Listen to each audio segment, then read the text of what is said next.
दोस्तों आज हम लेकर आए हैं एक और नई कहानी। ये कहानी बहुत ही मज़ेदार और रस भरी है। पूरी कहानी सुनने के लिए अभी वीडियो को लाइक करें, चैनल को सब्सक्राइब करें और नोटिफिकेशन बेल को दबाना न भूलें। जब मैं 20 साल का था तब एक एक्सीडेंट में मैंने अपना पैर खो दिया। उस समय मेरी एक गर्लफ्रेंड थी।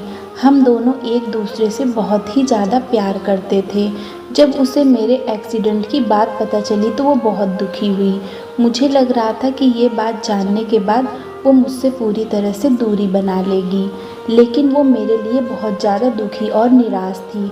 लेकिन कुछ दिन बाद उसने मुझसे कहा कि वो नौकरी करने के लिए मुंबई जा रही है ताकि वो हम दोनों का भविष्य ठीक कर सके, और उसने अपने मम्मी पापा से इस बारे में बात भी कर ली।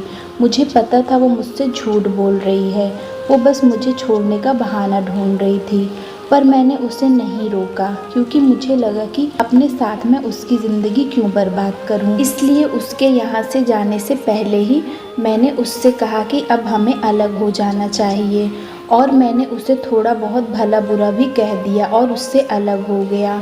वो 2 दिन बाद ही दूसरे शहर चली गई। मैं भी अब समझ गया था कि मुझे अब उसे भुलाना ही होगा। पहले तो ये सब बहुत मुश्किल था, लेकिन धीरे धीरे उसकी यादें कम होने लगी थी। देखते ही देखते 5 महीने बीत चुके थे, लेकिन मैंने कभी उसे कॉल या मैसेज नहीं किया और ना ही उसने मुझसे बात की थी। 7 महीने बाद एक दिन मेरे घर की डोरबेल बजी। मैं अपनी व्हीलचेयर से गया और दरवाज़ा खोला। मेरी गर्लफ्रेंड मेरे सामने खड़ी थी। मैं कुछ बोल पाता इससे पहले उसने मुझे एक जोर का थप्पड़ मारा। उसके बाद उसने मुझे गले लगाकर कहा, मैं तुमसे अलग नहीं हुई थी, बस तुमसे कुछ समय के लिए दूर गई थी।